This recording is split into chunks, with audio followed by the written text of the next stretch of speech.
Network Entertainment. Kailan mo huling sinabi sa sarili mo, konting push na lang, konting hustle na lang, titigil din ako. Pero deep inside, alam mong pagod ka na. Hindi na kaya ng katawan mo ang iyong ginagawa, pati puso, isip, stress ka na. If that is you right now, listen to this episode.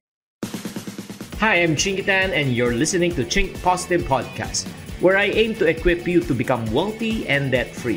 Teaching you on how to save, budget, get out of debt, and invest. Let's get into the episode. Hi there, this is Chinkitan, your pambansang wealth coach, and welcome back to another episode of Chink Positive. Today, we're going to talk about something na madalas na hindi pinag-uusapan. Burnout. Yes, mga kapatid, I'm a hustler also. Hustler in the sense I hustle, I really work hard. It's good.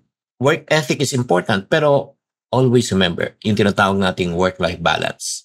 Diba? At baka masira na lang yung kalusugan mo. Parang, yun nga minsan nagiging trap ng karamihan, no? Na mga older generation, nuts ng older generation. They use all their health to gain all the wealth in their lives. At the end of their lives, they use their wealth to gain back their health. Don't be a victim of this. Let's talk about the hustle culture trap. Yung parang, kasi minsan, yun nga, yung parang nakikita natin, ay, bata pa siya, galing na niya, oh. Alam mo, dapat di ka na natutulog. Oo, para sa mga marurupok lang yan. Alam mo, ito na nga, friend. Walang kwenta ang yaman mo kung ang kapalit nito ay kalusugan mo at peace of mind. Do you agree? Para minsan kasi na-associate natin yung productivity for self-worth. Minsan pakiramdam natin, parang wala na ka na bang silbi pag hindi ka busy. Diba? Pero yun nga, ang value ng ika nga ng mga relationship, ang value ng ika nga di ba, yung kalusugan mo is not worth the pay at times. And not only that, nagkakaroon tayo ng financial illusion. Akala natin na mas maraming trabaho, mas maraming pera, mas maraming security, which I was a trap. Na-trap ako during that time kasi na-mindset ako ng mama ko na, anak, lahat pwede kita pasok. Konti kita dito, konti kita dito, konti kita dito para grupo, laki kita. Pero alam mo, in reality, konti lugi dito, konti lugi dito, konti lugi, grupo, laki lugi. So, ito lang let me tell you and talk to you right now na paano malaman, sige nga, Chinky, paano malaman na I'm hustling too hard? Wala. Lagi ka na lang pagod, wala kang tulog. Diba? Number 2, nawawalan ka na ng gana sa trabaho. Diba? Lagi ka ng inis, diba? Because anxious ka na. Diba? Stress ka. And then, ang ginagawa mo, nagre-retail therapy ka, nagpo-food binge ka para to counter stress. And then last, wala ka ng oras para sa sarili mo at siyempre para sa pamilya mo. Friend, kung na-check mo at least 2 or 3, that's not a good sign. Pa-burnout ka na, kapatid. Wake up. So the question right now, Chinky, sige. Chinky, para sa akin itong episode, well, I just made this dedicated for you. Ano naman ang healthier ways po natin to balance money and well-life being? Number 1, siguro, get a piece of paper and write down and let's redefine success. Hindi lang to tungkol sa milyon by the age of 30, kapatid, or owning 3 businesses. Ask yourself, number 1, masaya ka ba sa ginagawa mo? Number 2, malusog ka ba? Diba? May oras ka ba para sa sarili mo at mahal sa buhay mo? Diba? Check mo.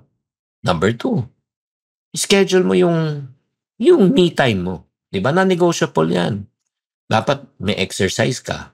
Dapat magpahinga ka. Diba? Matulog ka.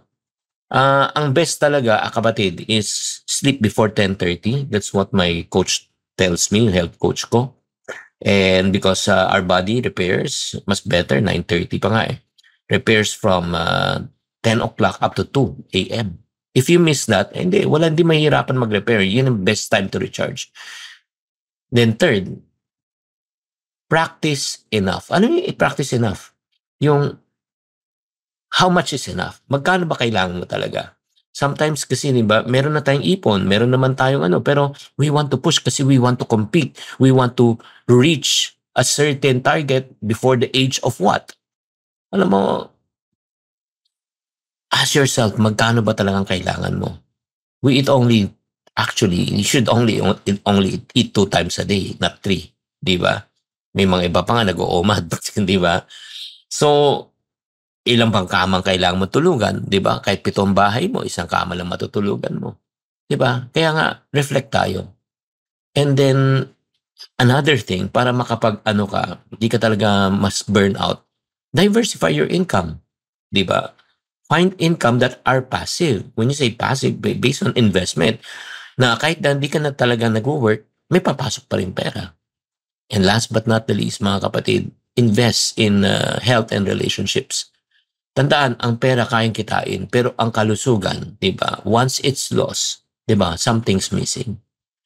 So, kapatid, I would really encourage you, switch really from the hustle culture to a healthy culture. Kaya nga, stop thinking na work until you drop. Dapat meron na tayong work, rest, and grow. Diba? Hindi yung pera na lang. Hindi, hanapin natin yung meaning kung bakit natin kinikita ang pera. Being busy is not your worth. Being productive is true wealth. Diba? Ang goal natin sa buhay, hindi maging busy. Ang goal natin ay maging productive. So, as we end, I want you to imagine this. You're earning, yes, but you're also laughing with your kids, spending time in prayer, taking good care of your body, nag-exercise ka, you feel good, and you sleep with peace of mind. That, my friend, is real success. By the way, my friends, if you love this episode, don't forget to check out my other podcasts also, Happy Spouse, Happy House. It's all about strengthening relationship and building harmony at home. Magugustuhan niya yan. So again, let's go back. Para alala lang po, you're not a machine, you're not a robot, tao ka lang, napapagod, kailangan mong magpahinga. Kung pagod ka na, okay lang magpahinga. Kung burnout ka na, di ba? Refresh, okay? Kung nagagalit ka at nainis ka sa sarili mo, forgive yourself. Burnout is not a badge of honor. Balance is. So guys, if you really love this episode, you want more practical tips about money and life, make sure to subscribe at my YouTube channel. I upload every day there at, syempre, Chink Positive YouTube. Thank you very much. Tatandaan, to every problem, there's always a solution. If you're not part of the solution, you're part of the problem. Always. Chink Positive. Bye.